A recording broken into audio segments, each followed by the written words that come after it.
Hey guys, I'm gonna real quick do a tutorial to show you how to change the color of one item in a photo. I was gonna do this individually for someone that wanted to change the color of an item of clothing, but I thought let's just use my photo and we can show everybody. Jody, also I couldn't download your photo and that's why I decided to do it this way. But anyway, so we come up to masking, and what I'm gonna do is change his suit color to a little bit more real life.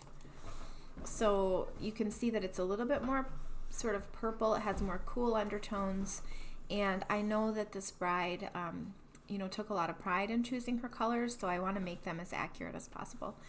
Any preset you use, unless you're a very natural editor, light editor, any preset you use will change colors to some degree. So no matter what your base preset is, you probably for weddings are going to have to use this at some point, so it's probably worth learning. But we just come to masking, come down to color range, click there, and then it gives you an eyedropper. So you're just going to click sort of in the middle of wherever you want to change, and then it's going to show you the mask in red. Anything that's red now is what is going to be affected when we start moving our sliders. So you could come down to this, whenever you're using a mask, by the way, you're always working down. So we're working down to the subtract from mask button, and then we can use a brush to brush it off the areas we don't want affected. But that can get kind of tedious because, then you have to change the size of your brush to get it really accurate. And I don't want to mess with that. So there's an easier way to do it. Come back up here, click on your mask there. Oh, where's my, oh my gosh, Lightroom can be so annoying. Okay, so we're gonna come up here and then, why isn't this working? Okay, well we're gonna try it again because I don't know what I did wrong, but I'm gonna add another color range. We just click. There's my refine. This is what I was looking for, the refine slider. So all you have to do instead of erasing is just pull this refine slider down and see how it's getting rid of most of the other mask areas. And you can see, if you look up here, you can see exactly where it's affecting, but it's brought it down enough on everywhere else that I think it'll be okay. And their ties I do want to change too. So anyway, that's how you select a color. Now I'll kind of show you how it works. I want to bring it sort of out of the shadows just a little bit, so I'm going to start by just lifting exposure a little. And I want it to be more magenta than this sort of neutral brown, so I'm going to pull up my tint. And that really did it right there. That's a lot more accurate. You can even pull temp down just a little bit, and you kind of have to have an eye for color when you're doing this, to just manually match, but I could even bring my shadows up a little, and look at that. I mean, that made like a huge difference, and it was actually really quick.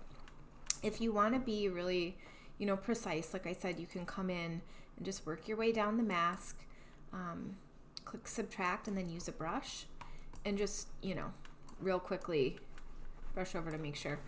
So, yes, it's tedious to do this on multiple photos, but if you're in a bind and you have to change the colors of something, that's how you do it. And then I'll show you again on the ladies' dresses, because I think they were a little bit more cool toned too. So I'm going to refine that mask down, and I'm okay with it coming over here a little bit in this case. So I'm just going to pull some warmth out, and look at that. I think that made a really big difference. And let's see how well we did. Yeah, that's pretty accurate. I mean, obviously there's some more contrast, but in real life, to be honest, in real life, this thing had more contrast and looked more vibrant. It's a raw photo, so raw photos will always look less contrasty. So you do have to sort of use your memory, to remember what things looked like sometimes, but this is way more accurate than it was with just O2. I mean, look at that, yeah. So, and then the last thing I will do here to show you is take this mask off so you can see. Actually, screen recordings are terrible with colors, and the colors are never very accurate or like bright, but I still want to just kind of show you. So I'm going to delete this mask. Yeah, see the diff? And then I'm going to undo. See that? I mean, that's a pretty big. it's a big enough difference that I don't think she will look at this photo and go, well, hey, wait a minute, like, where's his beautiful, you know, maroon suit that I made him wear, you know? And her colors were really nice, and this was a beautiful wedding. But yeah, so that's how you can do that.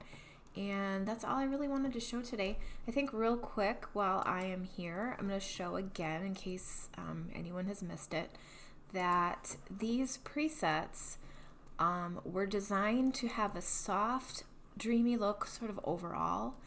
And then they're designed to be used in conjunction with the Make It Pop radial filter.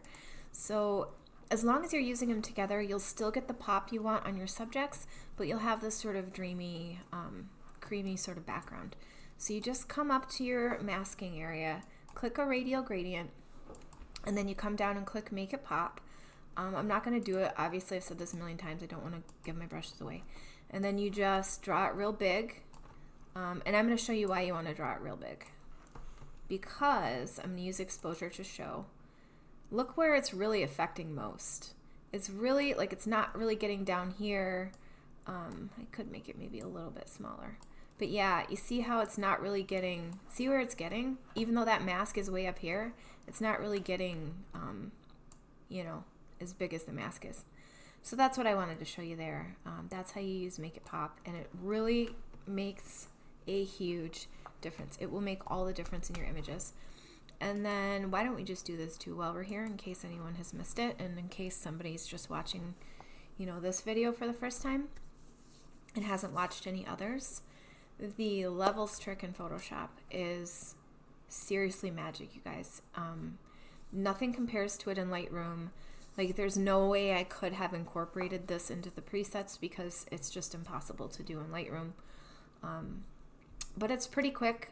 My computer's really slow. Most people's Photoshop doesn't take this long to open. I just need a new computer.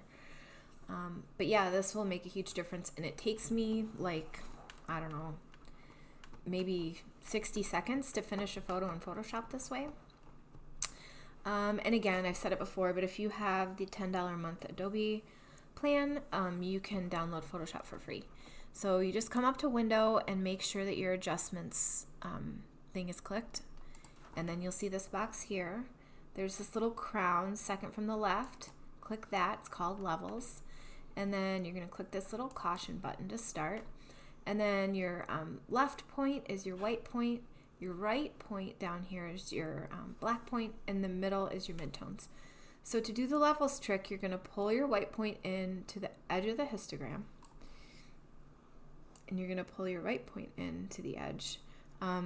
Sometimes I don't take it all the way. Like, sometimes I just want a teeny tiny bit, you know, and I'll bring it in just a little. And other times I really want it to pop, so I'll bring it in all the way. But I'm telling you guys, there is no way to recreate this in Lightroom. There's just no levels function. You can use the tone curve to, you know, but it does nothing this quick. Trust me, this is the quickest, easiest way to finish your images. And I think that is going to really improve your work overall. So that's it. That's all I wanted to show you, really, was the color, you know, selective color.